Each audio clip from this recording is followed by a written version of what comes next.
Growing up in the Attitude Era, my favorites were always guys like Austin, The Rock, Undertaker, or Kane. But every WWE trump card I owned, and every old wrestling book I came across, seemed to revolve around one man from the Golden Age, Hulk Hogan. He was always on the cover, always ranked #1. It's heartbreaking to hear about his passing, but if there's one thing Hogan would have wanted, it's not for us to mourn, but to celebrate, to look back at the moments that defined his legacy and made Hulkamania a global phenomenon. Yes, so, without further ado, let's revisit the 12 most iconic moments from Hulk Hogan's legendary in-ring career. Before we go into our explanation, we have a very small request. If you like our content, please support us by subscribing to our channel. This is a small click for you, but for us, it means a lot. Thank you. Let's begin. Winning the WWE title from the Iron Sheik, 1984. Before Hulk Hogan was a household name, before red and yellow became wrestling's unofficial colors, there was this one defining night. January 23, 1984, at Madison Square Garden. The Iron Sheik had just taken the WWE Championship, then known as WWF, from Bob Backlund a few weeks earlier, and fans expected a rematch. Instead, in stepped Hogan, who hadn't long returned to the WWF after a stint in the AWA. This wasn't just a title match, it was Vince McMahon's gamble on a new face of the company. The match lasted just under 6 minutes. Hogan escaped Sheik's feared camel clutch, powered up, and delivered a leg drop that would go on to become iconic. 1, 2, 3, and with that, Hulk Hogan was the new WWE champion. The crowd erupted. Commentators declared the birth of Hulkamania, and they weren't wrong. That single win didn't just change Hogan's career, it changed the entire landscape of professional wrestling. From here, Hulkamania exploded into pop culture, bringing wrestling into the mainstream like never before. It was flashy, loud, and larger than life, everything Hogan represented. And it all started with that one leg drop on a cold night in New York City more than 40 years ago. The birth of Hulkamania also kick-started the inception of the very first WrestleMania a year later, where Hogan headlined along with Mr. T against Paul Orndorff and Roddy Piper. And the rest, as they say, is history. Speaking of WrestleMania, body slamming Andre the Giant at WrestleMania 3, 1987. WrestleMania 3 wasn't just a wrestling event, it was a real spectacle. Over 93,000 fans packed into the Pontiac Silverdome in Michigan, and at the center of it all were two giants, Hulk Hogan and Andre the Giant. The immovable object meets an unstoppable force. Or is it the other way around? The buildup was intense. Andre had turned heel, aligning himself with Bobby Heenan, and challenged Hogan for the WWE Championship. Up to this point, Andre was undefeated in the ring for over 15 years, or at least that's how it was promoted, making Hogan the underdog in a match where he was defending the title. The match itself wasn't technically complex, but it didn't need to be. Every stare down, every punch, every move had weight. Then came the moment. Late in the match, Hogan did the unthinkable. He scooped up Andre and body slammed him. The crowd exploded. That single move, a simple body slam, became one of the most iconic images in wrestling history. Hogan followed it up with his iconic leg drop and retained the title. This was more than just a win. It was a passing of the torch moment, a symbolic shift in wrestling's landscape. Hogan proved he could carry the company on his own, and WrestleMania cemented itself as the Super Bowl of professional wrestling.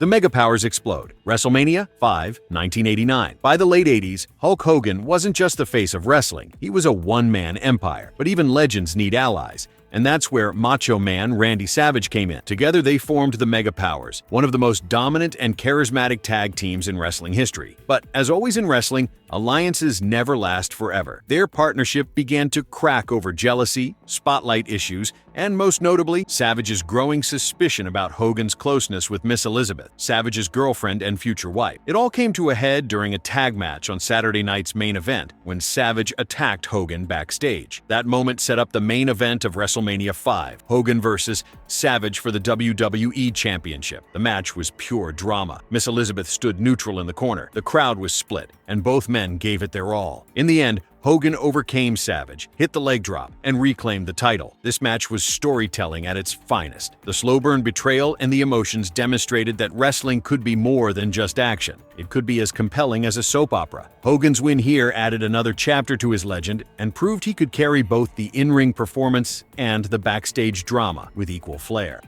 Clash with the Ultimate Warrior, WrestleMania 6, 1990. By 1990, Hulk Hogan had been the top guy in WWE for years. But there was one rising star catching fire fast: the Ultimate Warrior. Younger, wilder, and just as colorful, Warrior had the Intercontinental title, while Hogan still held the WWE Championship. So Vince McMahon did the unthinkable by booking both of them to face off in a champion versus champion match at WrestleMania 6, with only one man walking away with both belts. Nowadays, it is common to see champion versus champion, but this was the very first time in modern WWE. This wasn't your typical good versus evil setup. Both guys were fan favorites, both had massive followings, and both walked in as heroes. The build-up was tagged as the Ultimate Challenge, and it absolutely lived up to the hype. For over 20 minutes, the two went back and forth, something rare for Hogan at the time, who usually won in quick, dominating fashion. In the end, Warrior pulled off the upset. He cleanly pinned Hogan in the middle of the ring, a rare sight in the golden age of Hulkamania. Hogan, instead of sulking, handed him the belt in a respectful gesture, raising Warrior's arm. It marked a symbolic shift, Hogan passing the torch to a new generation. Even though Warrior's reign didn't quite reach Hogan's level, that night felt huge. It was the first time fans saw Hogan truly vulnerable, and that added layers to his larger-than-life persona.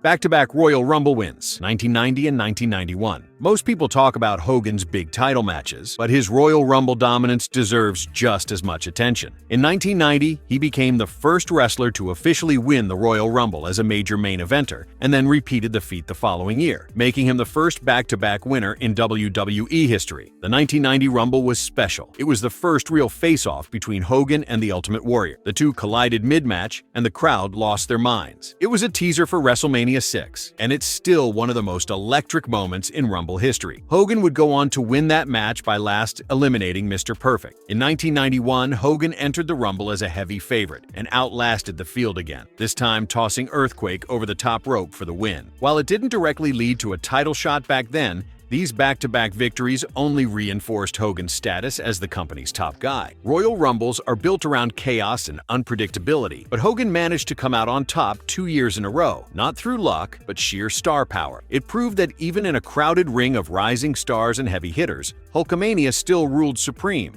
WCW Debut and winning the world title from Ric Flair, 1994. After dominating WWE for a decade, Hulk Hogan made one of the most shocking moves in wrestling history by jumping ship to WCW in 1994. Fans weren't sure what to expect. Was this just a cash grab, or did Hogan actually plan to make waves again? Turns out, it was the start of a whole new chapter. His very first WCW match was set against none other than Ric Flair, the face of the NWA, the Nature Boy himself. It was the kind of dream match fans had wanted for years, but never really got during their WWF days. WCW made it happen at Bash at the Beach 94, and they pulled out all the stops: red carpet entrances, celebrity appearances, and weeks of hype. When the bell rang, the match was slower and more old school in pace, but the atmosphere was electric. Hogan went toe-to-toe with Flair, blocked every dirty trick in the book, and eventually landed the big leg drop to win the WCW World Heavyweight Championship on his first night. This wasn't just a title win, it was Hogan planting his flag in WCW and telling fans he wasn't done yet. It gave the promotion instant credibility and set the stage for the Monday Night Wars. For better or worse, Hogan's arrival kicked WCW into a whole new gear.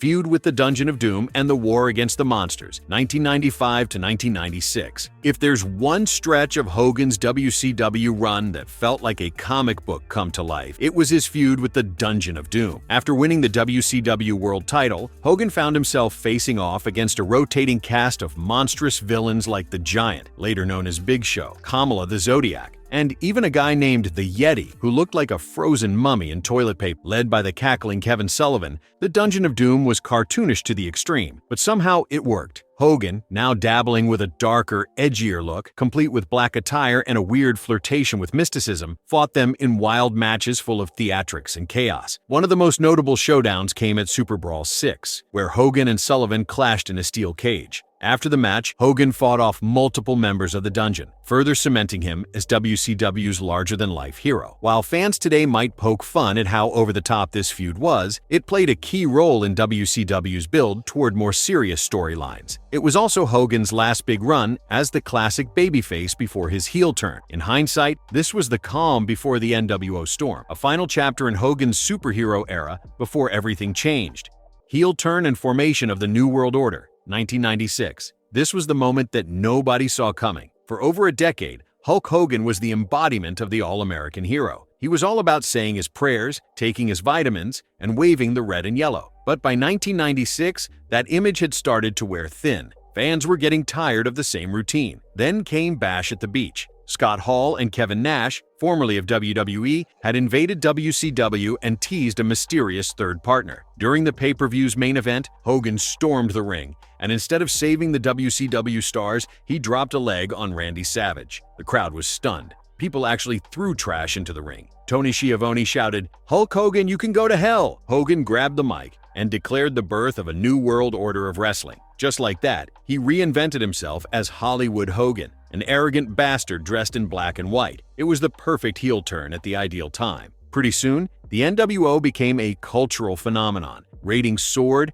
and WCW finally started beating WWF in the Monday Night Wars. Hogan had pulled off one of the greatest character shifts ever, proving that even legends can evolve. And sometimes turning bad makes you bigger than ever. Who knows that better than John Cena, right? No? Okay, moving on. The Fingerpoke of Doom, 1999. By 1999, the NWO storyline had been running hot for over 2 years, but cracks were starting to show. Fans were growing tired of the same run-ins, promos, and outcomes. Then came one of the most infamous moments in wrestling history, the Fingerpoke of Doom. It happened on January 4th, 1999, during the episode of WCW Monday Nitro. Hulk Hogan had been away for a short while, teasing retirement. Meanwhile, Kevin Nash had just beaten Goldberg at Starrcade with the help of Scott Hall, ending Goldberg's legendary winning streak. The stage was set. Hogan versus Nash for the WCW World Title, live on free TV. It was hyped as a massive showdown. What fans got instead was pure trolling. The bell rang, Hogan walked up to Nash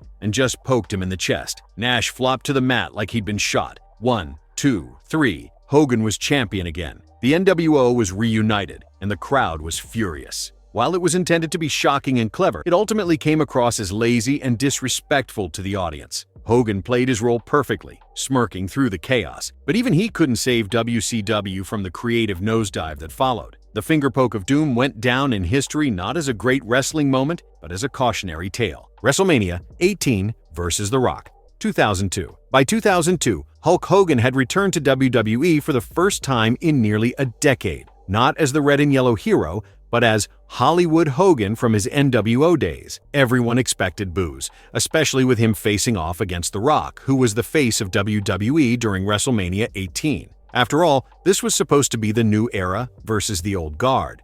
The Rock representing the Attitude Era, Hogan symbolizing wrestling's past. But the Toronto crowd had other plans. From the moment Hogan stepped into the arena, the place erupted. Chants of "Hogan, Hogan" drowned out everything else. Every punch, every taunt, every stare down had the crowd on fire. The Rock was technically the good guy, but the audience had clearly chosen their side, and they were riding with Hogan. The match itself wasn't a 5-star technical clinic, but it didn't need to be. It was all about atmosphere, timing, and presence. Hogan brought out his old-school moves, including the big boot and the leg drop. Even though he lost, he walked away with the loudest cheers of the night. What made this match iconic wasn't just the clash of two generations, it was the raw energy, the shift in momentum, and the mutual respect shown after the final bell. In one night, Hogan went from villain to hero again and proved he could still steal the show. If you are young and wondering which Hogan match you should watch this one. One Last Run, WWE Championship at Backlash and the Mr. America gimmick, 2002 to 2003.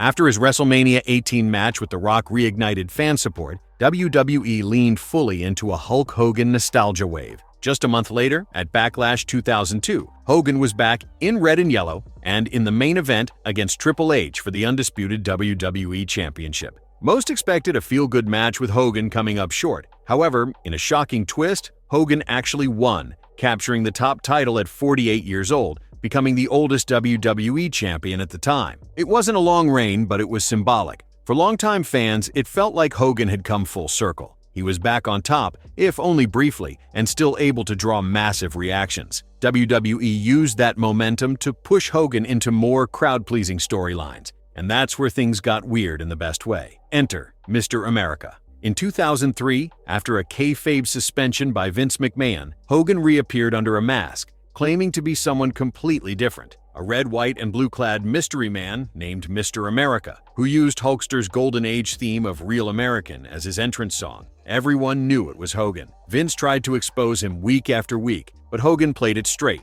refusing to break character. It was ridiculous, over the top, and absolutely hilarious. There was also a lie detector test held in the ring, which was obviously rigged by Hogan himself. While this gimmick didn't last long, it was a reminder of Hogan's unique ability to blur the line between cheesy and charming. Even after all those years, he still knew how to work the crowd, whether he was holding the gold or hiding behind a star-spangled mask. Final Showdown, Bound for Glory vs. Sting, TNA 2011. By the time 2011 rolled around, Hulk Hogan's in-ring days were clearly behind him. Years of surgeries, especially on his back and knees, had taken a toll. But that didn't stop him from stepping into the ring one last time, and not just anywhere, but in TNA, now called Impact Wrestling, a company he had helped elevate during his post-WWE years. At Bound for Glory 2011, Hogan faced off against Sting in what would be his final televised wrestling match. The match itself was more of a brawl than a technical contest, but the real drama came after the final bell. Sting made Hogan tap out to the Scorpion Deathlock,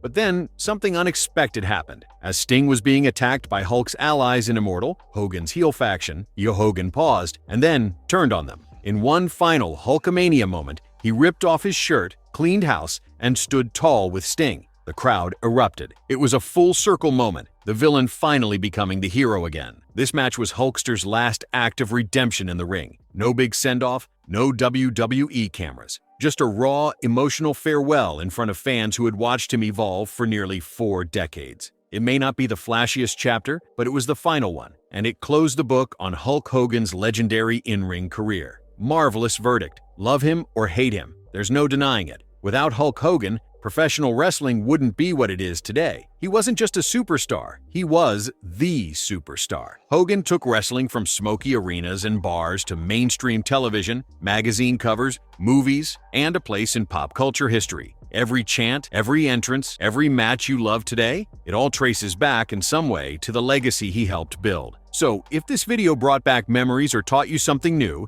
hit that like button, share it with a fellow wrestling fan, and let us know in the comments what's your favorite Hulk Hogan moment. And as always, what you gonna do, brother, when Hulkamania lives on through all of us? And if you liked our content, don't forget to leave a like and subscribe to us if you haven't already. Have a good one, and be safe. Thanks, everyone.